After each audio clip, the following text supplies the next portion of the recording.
Hello दोस्तों, good evening. कैसे हैं आप सभी? उम्मीद है बहुत ही जबरदस्त होंगे। दोस्तों, मंजिलें उन्हीं को मिलती हैं जिनके सपनों में जान होती है। खाली हवाओं से कुछ नहीं होता, हौसलों से उड़ान होती है। दोस्तों, तो अपने हौसले को बुलंद रखिए और आपके इस कामयाबी के सफर में मैं राजीव वर्मा आपके साथ कदम से कदम मिलाकर चलने को तैयार हूं।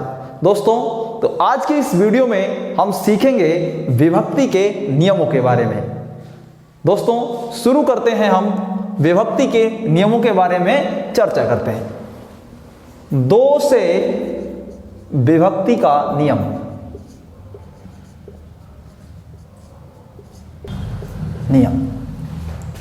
दोस्तों, यदि कोई संख्या हमको दी गई है और हमें यह ज्ञात करना है कि क्या वह संख्या दो से विभक्त है या नहीं है, तो हम कैसे पता लगाएंगे कि वह संख्या दो से डिवाइड हो जाएगी या नहीं? तो इसके लिए हम क्या करते हैं, इसके लिए हम दी गई संख्या का अंतिम अंक देखेंगे।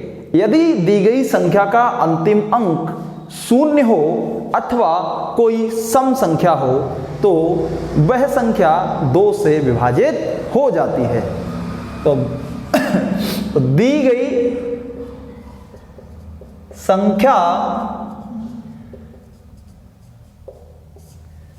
का अंतिम अंक यानी यूनिट डिजिट या तो शून्य हो या तो शून्य हो अथवा कोई सम संख्या हो, सम संख्या हो तो क्या होगा?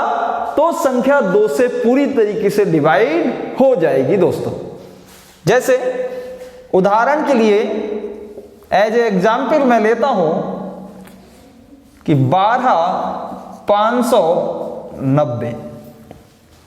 अब आप देख पा रहे हैं कि इस दी गई संख्या में जो अंतिम अंक है वह क्या है? शून्य है। तो यह संख्या दो से विभक्त हो जाएगी। दो से हम इसको विभक्त करके देख लेते हैं।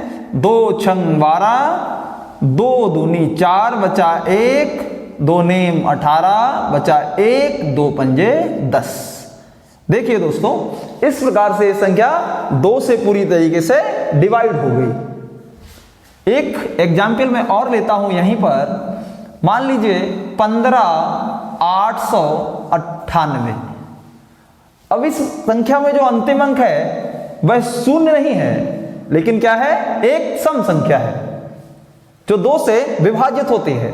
हम इसे काट के देखते हैं। दो से डिवाइड करेंगे, 2 सत्ते 14 बचा कितना? 1, 2 नेम 18, 2 चौक 8 और 2 नेम 18। देखिए दोस्तों, इस प्रकार से हम दो से इस संख्या को भी डिवाइड कर पाए। अतः हमने जाना कि कोई भी संख्या जिस संख्या का अंतिम अंक या तो शून्य है या तो सम संख्या है तो वह संख्या दो से विभक्त हो जाएगी। अब हम देखते हैं 3 से विभक्ति का नियम। 3 से विभक्ति का नियम। तो 3 से विभक्त होने के लिए क्या रूल है? दी गई संख्या, जो संख्या आपको दी गई है, दी गई संख्या के अंकों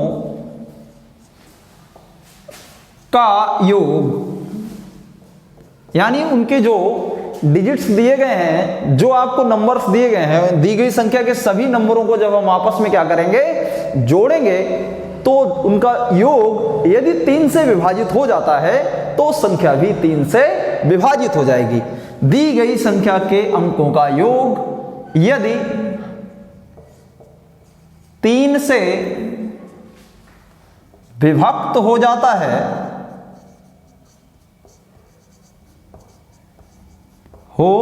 है तो संख्या 3 से विभक्त होगी, विभक्त होगी दोस्तों। एज एग्जाम्पल हम एक एग्जाम्पल ले लेते हैं 75,684। अब दोस्तों हम इसका योग करके देखेंगे कि इसका योग जो है वह 3 से विभक्त होता है या नहीं। तो 7, 5, 12, 12 और 6 18, 18 और 8 26, 26 और 4 30। तो इसका जो योग प्राप्त हुआ वह प्राप्त हो गया 30। और आप देख पा रहे हैं जो योग है वो 3 से पूर्णतः विभक्त है, अतः यह जो संख्या है वह संख्या भी 3 से पूरी तरीके से विभक्त होगी दोस्तों।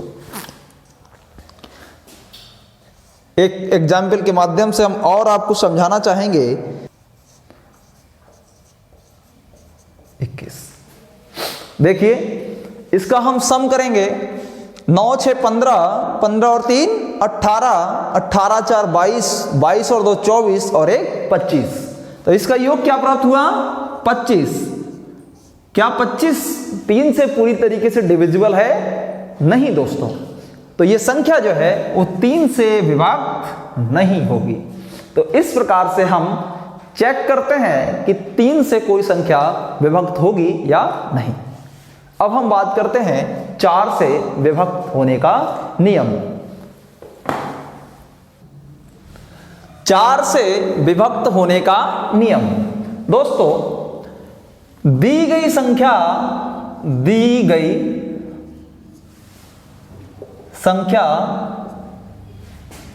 के अंतिम 2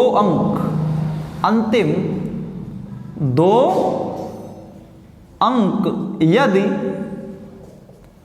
4 से विभक्त होते हैं, 4 से विभक्त होते हैं तो संख्या भी 4 से विभक्त होगी, 4 से विभक्त होगी। दोस्तों जो भी संख्या दी गई है, यदि संख्या के अंतिम 2 अंक 4 से पूरी तरह से विभाजित हो जाते हैं तो वो जो संख्या है वो भी 4 से पूरी तरीके से विभाजित हो जाएगी। एज ए एग्जाम्पल हम एक एग्जाम्पल के माध्यम से समझते हैं। 48 92, हमने एक संख्या ली 4892। क्या ये संख्या 4 से विभक्त है? तो हम क्या देखेंगे, इस संख्या के जो अंतिम 2 अंक हैं क्या वह 4 से विभक्त हो रहे हैं? यदि अंतिम 2 अंक 4 से विभक्त हो जाते हैं तो संख्या भी 4 से विभक्त हो जाएगी। तो 92 को हम क्या करेंगे, 4 से भाग देके देखेंगे। 4 दूनी 8, 4 तियां 12। तो देखिए दोस्तों यहां पर जो 92 है वह 4 से पूरी तरह डिविजिबल है, अतः जो दी गई संख्या है 4892 वह भी 4 से पूरी तरह से विभक्त हो जाएगी दोस्तों। अब हम जानते हैं 5 से विभक्ति का नियम। 5 से विभक्त होने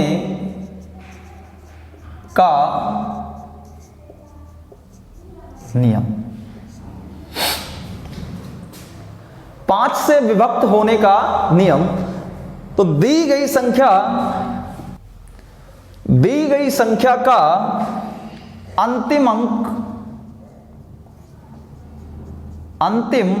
अंक या तो 0 हो अथवा क्या हो, 5 हो,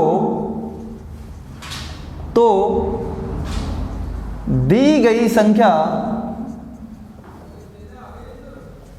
5 से विभक्त होगी।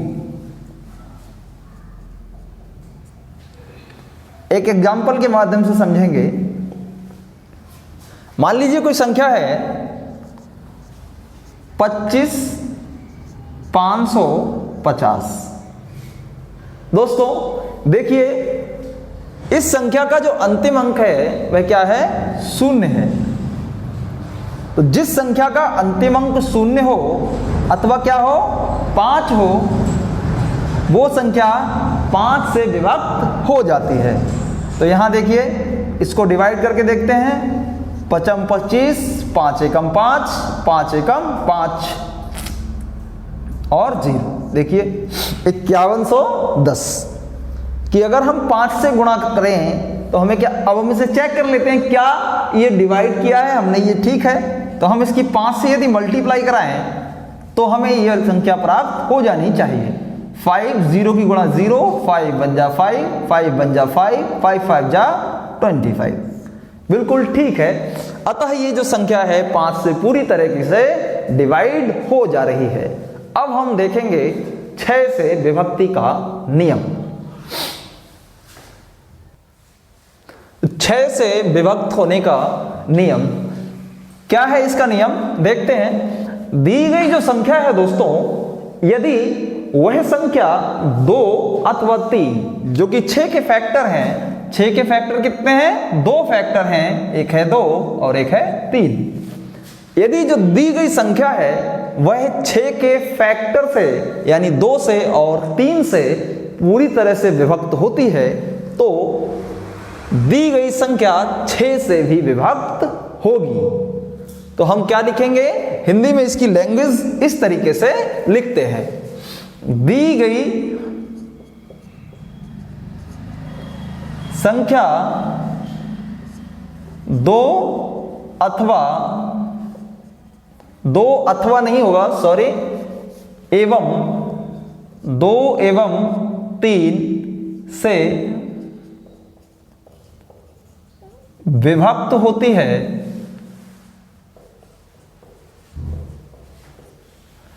तो संख्या 6 से विभक्त होगी। एग्जाम्पल लेके देखता हूं मैं। दोस्तों हमने एक संख्या ली 72,684। पहले हम देखेंगे दोस्तों क्या यह संख्या 2 से विभाजित हो रही है। तो देखिए संख्या का अंतिम अंक सम संख्या है और यह 2 से विभाजित हो जाएगी। इसके बाद हम चेक करेंगे क्या संख्या 3 से विभाजित हो जाएगी। तो संख्या के अंकों का सम करेंगे। 7 और 2 9, 9 6 15, 15 और 8 23, 23 और 4 27। इसका सम आया 27 जो कि 3 से विभाजित हो रहा है। अतः यह संख्या भी 6 से विभाजित होगी। दोस्तों देखिए 6 से भाग करके देखते हैं। 6 1 जा 6, 1 6 2 जा 12, 6 1 जा 6, 6 1 जा 6, कैरी बचा 2, 6 4 जा 24। संख्या पूरी तरीके से 6 से डिवाइड हो गई। तो इस प्रकार से हम जांचते हैं कि संख्या 6 से विभक्त होगी या नहीं। अब हम देखते हैं 7 से विभक्त होने का नियम।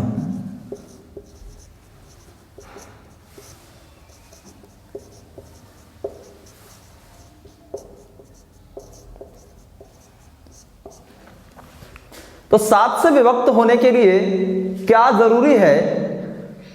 इसका रूल जो है बहुत ही बेहतरीन रूल है। क्या रूल है कि जो संख्या हमें दी गई है उसके अंतिम अंक का 2 गुना करके यदि हम शेष बची हुई संख्या में से घटा दें और घटाने के बाद जो हमको प्राप्त हो वो संख्या यदि 7 से विभाजित हो जाएगी तो दी गई संख्या भी 7 से विभाजित हो जाएगी। दोस्तों देखिए,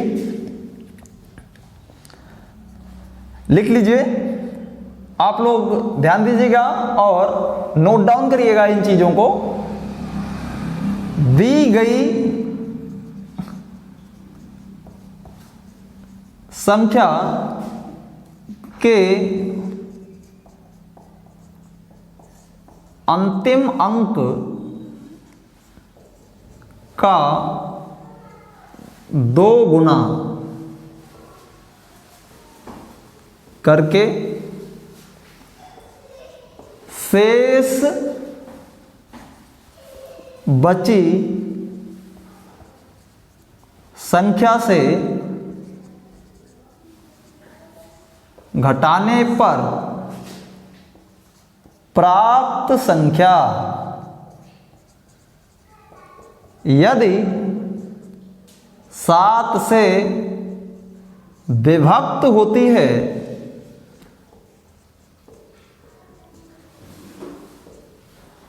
तो पूरी संख्या 7 से विभक्त होगी दोस्तों। एज ए एग्जाम्पल, हम एक एग्जाम्पल के माध्यम से समझेंगे। देखिए,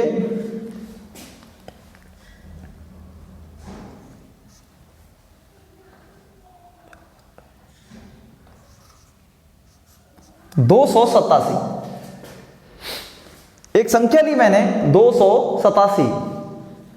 देखिए कैसे चेक करेंगे कि यह संख्या 7 से डिविजिबल है या नहीं। तो हम अंतिम अंक का क्या करेंगे, 2 गुना करेंगे।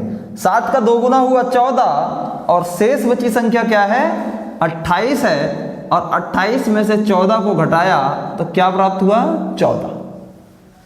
तो जो बची हुई संख्या जो हमको प्राप्त हुई है, यदि वह 7 से विभाजित हो जाती है तो दी गई संख्या भी 7 से विभाजित हो जाएगी। 7 1 जा 7, 7 2 जा 40। ओके, तो इस प्रकार से हम 7 से विभक्ति के नियम को जानते हैं। देखिए दोस्तों, 8 से विभक्त होने का नियम, यदि दी गई संख्या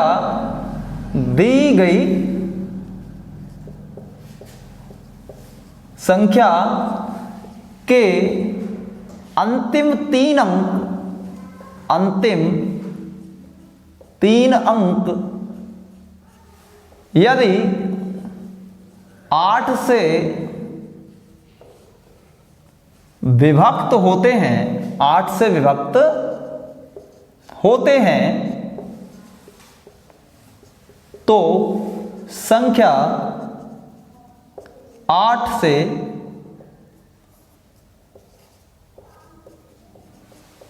विभक्त होगी।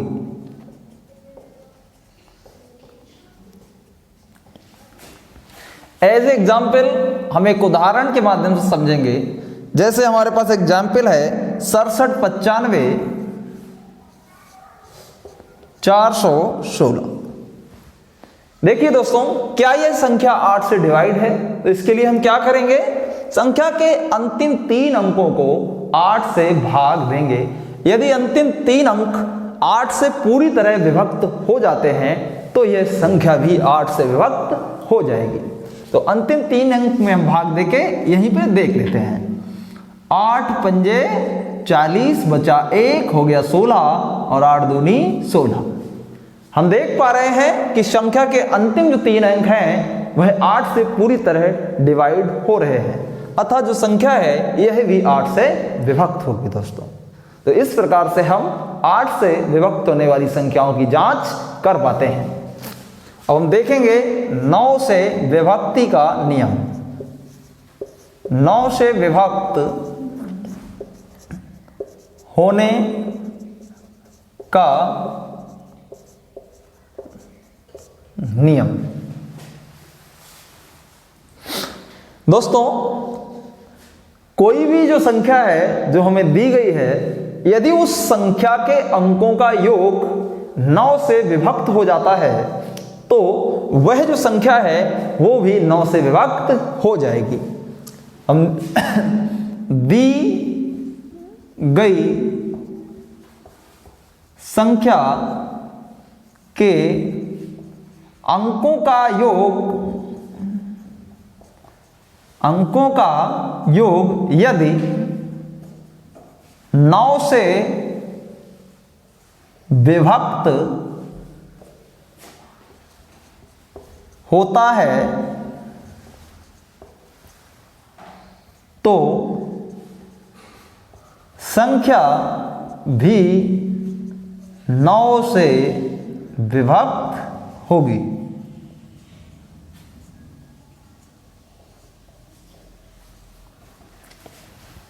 एक एग्जाम्पल के माध्यम से समझेंगे, उदाहरण के द्वारा 9189 एक संख्या हमने ली है 9189।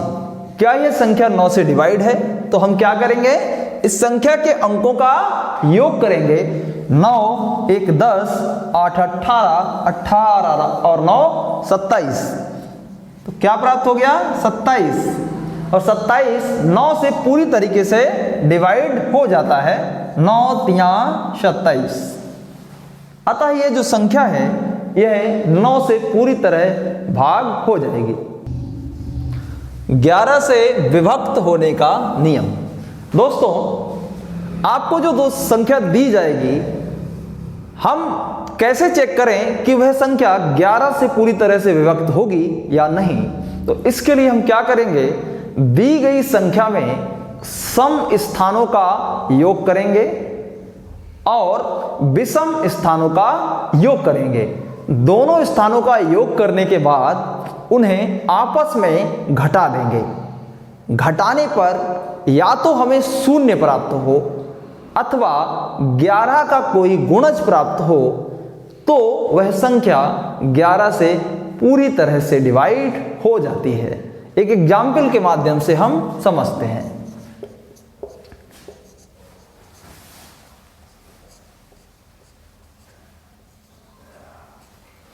मान लिया एक संख्या ली हमने 23 69 70 69।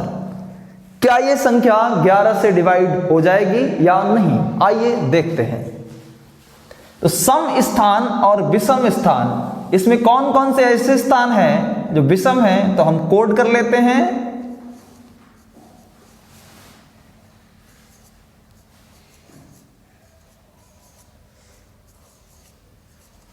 ये संख्या जो है वो कितने अंकों की है? 8 अंकों की है दोस्तों। तो यहां पर जो ऑड नंबर्स हैं 1 3 5 और 7, इनको हम एक जगह पर जोड़ लेंगे। 1 के स्थान पर दिया गया है 2 प्लस 3 के स्थान पर दिया गया है 6 प्लस 5 के स्थान पर दिया गया है 7 प्लस 7 के स्थान पर दिया गया है 6 माइनस क्या करेंगे, सम स्थानों को आपस में जोड़ लेंगे। 2 की जगह पर दिया गया है क्या 3 प्लस चौथे स्थान पर दिया गया है 9 प्लस छठे स्थान पर है 0 प्लस 8वें स्थान पर क्या है 9 है दोस्तों। अब हम इनका आपस में योग करेंगे, देखेंगे 7 और 6 13 13 और 6 19 19 और 2 21 माइनस 9 और 9 18 और 3 21। देखिए हमें प्राप्त हो गया 0। तो यदि सम स्थानों और विषम स्थानों का योग करके जब हम उनको घटाते हैं, यदि हमें 0 प्राप्त हो जाए अथवा क्या हो 11 का कोई गुणज प्राप्त हो जाए, 11 का कोई मल्टीपल प्राप्त हो जाए, तो वह संख्या 11 से विभक्त हो जाएगी दोस्तों। आज की इस वीडियो में हमने विभक्ति के नियमों के बारे में जाना है दोस्तों। मिलते हैं अगले वीडियो में विभक्ति से संबंधित विभिन्न अच्छे प्रश्नों के साथ। उनको हम हल करेंगे और अपने सवालों को बेहतर तरीके से समझ पाएंगे दोस्तों। तब तक के लिए नमस्कार, धन्यवाद।